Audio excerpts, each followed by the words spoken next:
Minority Leader Neville.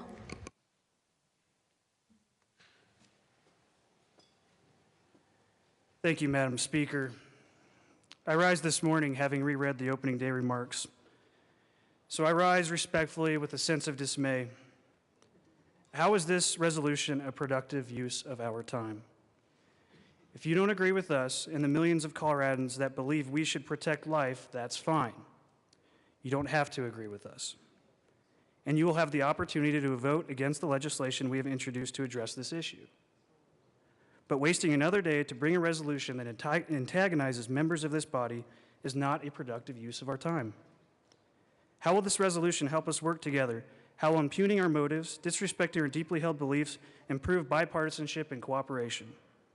It won't. I'm disappointed to see this is how we are being forced to use the little time we have to seek solutions to Colorado's problems.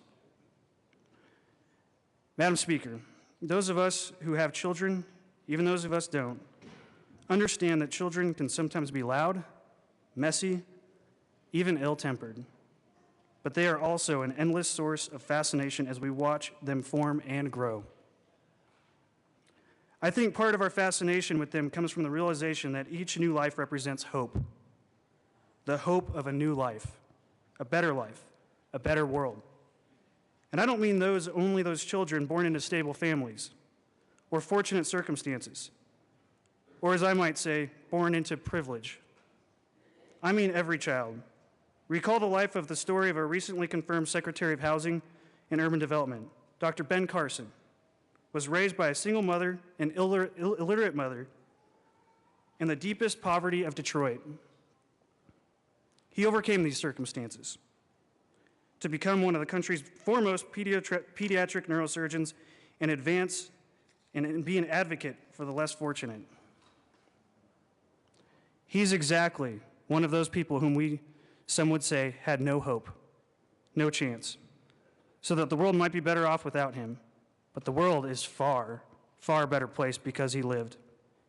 And he is the embodiment of every sort of hope that comes with every set of little hands and feet. Madam Speaker, I had a supreme moment of clarity myself on the issue the first time I saw my daughter. She was just a few months old. I could see that she had my cheeks and my wife's eyes. She had cute little ears and tiny hands. And as modern science and the psalmist long ago said, she was fearfully and wonderfully made. When I say she was a few months old when I saw her, I don't mean I saw her several months after she was born. I mean, through the amazing technology of ultrasound, I saw her in her mother's womb. And there I observed that was plainly obvious. She was a baby. She was very small and utterly dependent on her mother for life, but she was a baby. The lips and hands and ears and eyes and tiny little feet of a baby. The cause of reproductive freedom in the country has left behind a host of victims, and I don't just refer to the little ones whose lives and hopes were extinguished. I mean the millions of women whose consciences are plagued to this day, whose spirits are damaged and even crushed as they look back and regret their choice. More often than not, that choice was made under pressure or in some cases ignorance. And so I rise, Madam Speaker, not to condemn, but to console them. To say there is a better way, and it's not by adding to the misery of others. In conclusion, Madam Speaker, we've already heard today about a woman's right to choose, about reproductive freedom in my body. Undoubtedly, we'll hear these phrases a few more times this morning. But here's my challenge to those who listen. When you hear those phrases, think about the pictures we've all seen of the cute nose, the newly formed ears, the sweet lips, and probing little hands.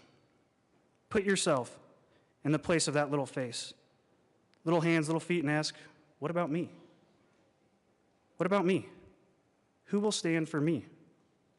Reproductive rights? At whose expense? Will you really advocate we extinguish that life, that face, those hands and feet? Will you take away not only that life, but the hope that it implies? Madam Speaker, I oppose this resolution. Thank you.